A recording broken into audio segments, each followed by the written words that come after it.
So we've got 5 people. We got a little boom. And we're ready. We're ready for more children. So 2 more houses.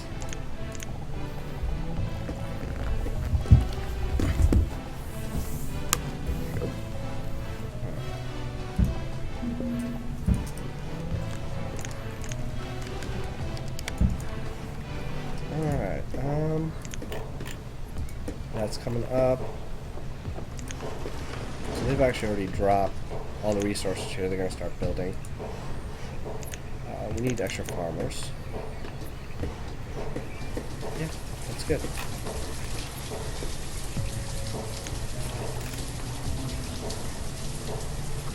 So we're at a 34 population. You know, it's definitely a lot of waiting at this stage because you've got your stable food production. You know, sure we've got no issues with tools, no issues with clothes. Firewood's doing all right. We have excess to trade. The concern is, you know, let's say someone comes in and you trade all 300. This guy's going to go out and try and get 300. We have 200 on stock. Suddenly you're going to find yourself in a scenario where you don't have firewood for your actual people, and that's bad. But we've got excess logs. They're just hanging out. So I might even just build a second woodcutter nearby.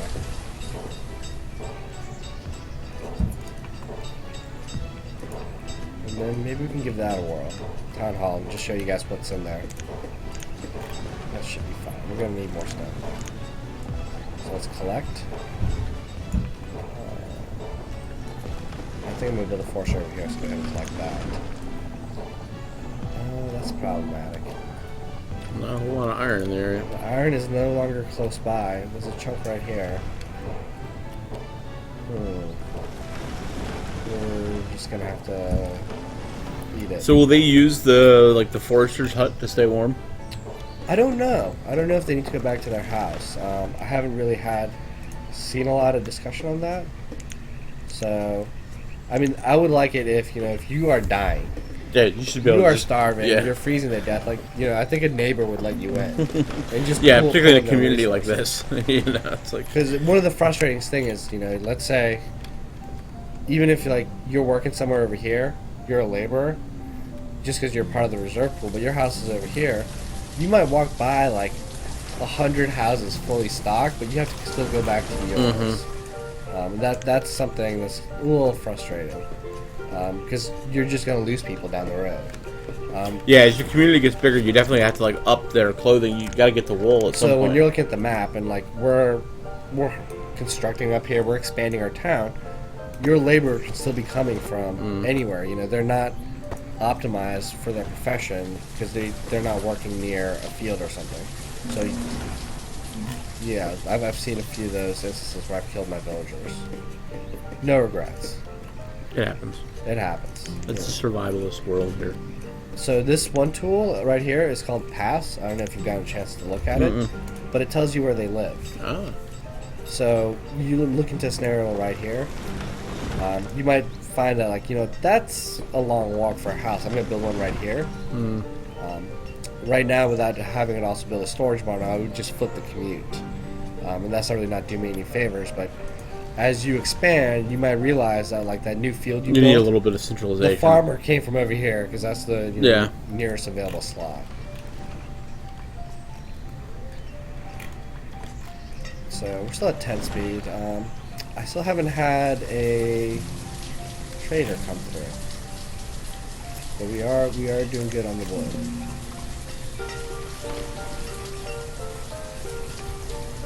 So we need. So that reserve that's up there doesn't count the 300 you already put into the of wood. Doesn't count the 300 you already put into the trader, right? Yeah. So once it goes into the trader or into a building like a house, it comes out of your reserve. So this is strictly your reserve, not a representation of like what the community has as a whole.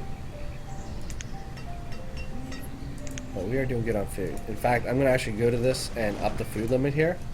Just so I don't want them to ever stop working on food. You know, it lets us grow. And we have our first trader.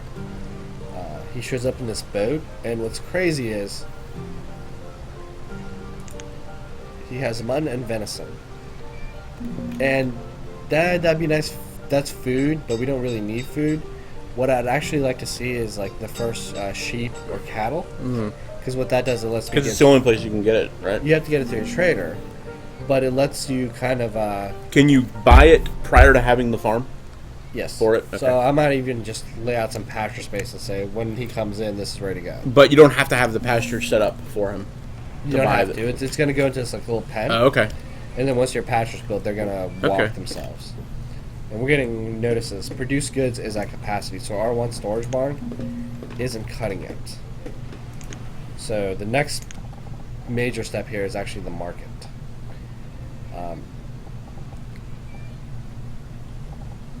Yeah, that shouldn't get in the way too much. That looks legit. And I'm going to let him build that. You need a lot of stone and a lot of iron. But the market has vendors, and vendors will go out and get stuff for you. Inside their sphere. No. You click on it, it has a sphere. It has a sphere for people in houses, but Okay. they will go run out over here to like this herbalist and put it in the market. Okay. So what it does is just keeps your resources balanced towards areas where you have vendors. Okay. So when you're looking at a town, and one of the issues is people having to walk a long distance, you want to keep nearby resources balanced. Okay. And you're gonna run into scenarios where certain areas are doing certain things. So this particular area, we've got, stuff from the herbalist. We've got wheat, pepper, fish. But down here, further down the map, I might be growing something completely different. Apples, pears. And what they'll do is when they run over there, they'll drop off some wheat. They'll come back with some apples, and now we've got the whole diversity going on. So it keeps the things that are nearby the different people as an assortment of all the stuff that's available. Yeah, it is like a load balancer. So this is coming up. We'll show you the town here. Yeah, it's gonna take a while. I don't have enough iron. I refuse to build a mine. Oh, yeah, that's gonna be painful for someone. That's a long walk. I feel bad for whoever's got to do that job. But you know what? We can also build our first bridge. I feel like that's another spot for trading. Just double checking. Yes, it is. Yeah. That, I feel, though, is not a good spot for trading.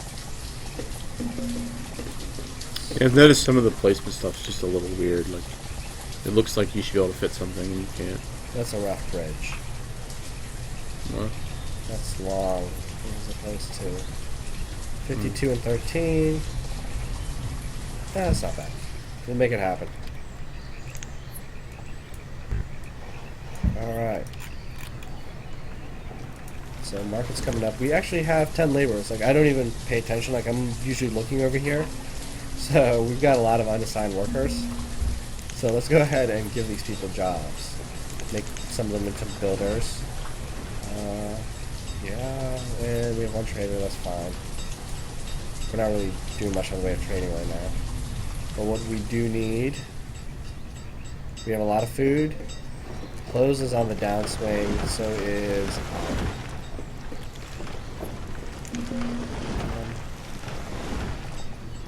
that looks good.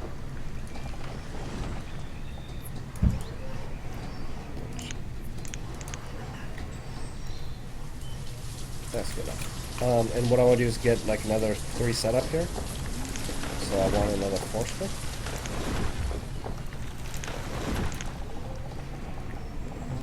Let's reduce the overlap. That's a bit of a hike, but it'll do. And we don't really need another herbalist at this point. We're still going aura. We don't really need another gatherers, but we do need an herbalist. And what they do is they collect herbs from the forest and they make people better. Like you need some green tea extract or whatever.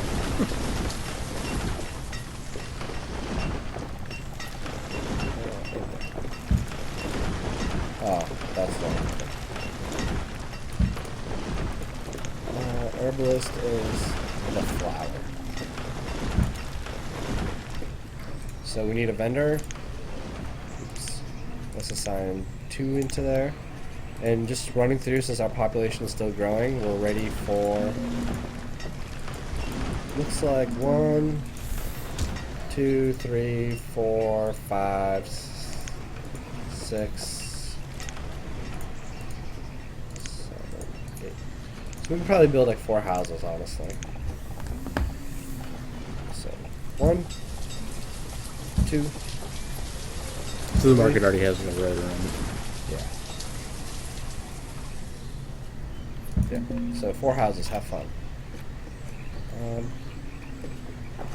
And that's, oh, this is done. Yay. So this is the town hall, right? So all of our people are clothed. We are 29% educated, which is impressive because I don't have a school. So I think some people just start out educated. And that might actually be a function of medium difficulty.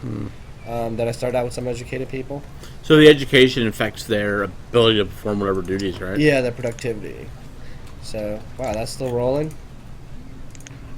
That's still rolling. Good. So we have, we're definitely on the upswing of food. And if I go into production here, this is where it gives me the year-over-year view. So I have used every log I've produced. So that's not good. I like to see those numbers go up. For fuel, I've definitely I had a surplus last year, but I'm out of logs, so that's going to come down a bit. So, what this lets me see is, the backbone of kind of both my growth and my eventual trading industry is logs, and I need more of it. So we do have that second Forester hut coming up. For food, we've got quite a surplus, so like 1,800, and I'm just eyeballing the math. So we have like 40, 50 people, right? And they consume somewhere in the ballpark of like 4,500 food. So that gives us like a 20% margin. So we can probably take on like 10 more people, 10 to 15 more. So hopefully with these 4 houses, that's pretty much all I can do right now unless I up my food production.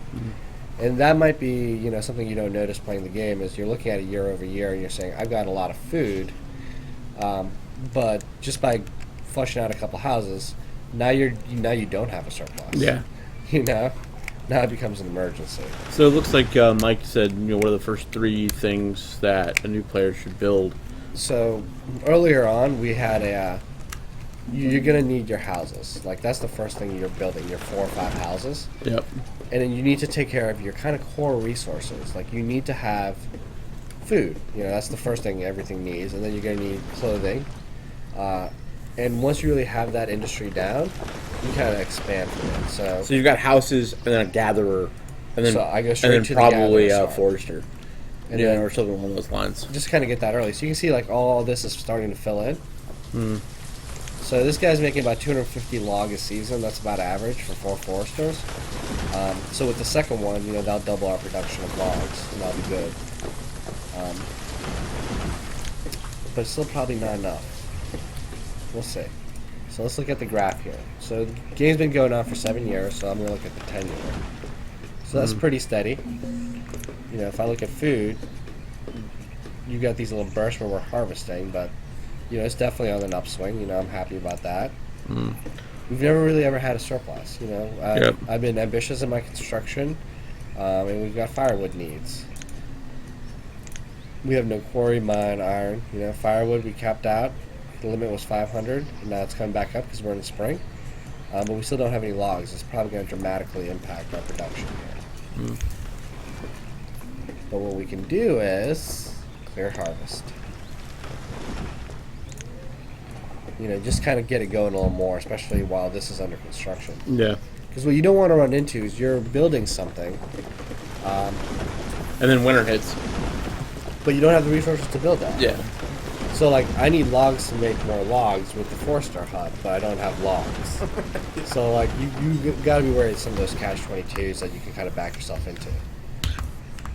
Yeah, it was tough. One of my towns got to the point where all of a sudden I needed tools. Yeah. And I couldn't build. Everything slowed down to build all the crap and collect all the crap because they didn't have the tools to build the thing. Because I suddenly realized I didn't put together a blacksmith. Yeah. And so It's funny. I mean, like, or funny, I suppose. But I mean, imagine like being in a real like town like this that are created. I mean, hundreds of years ago,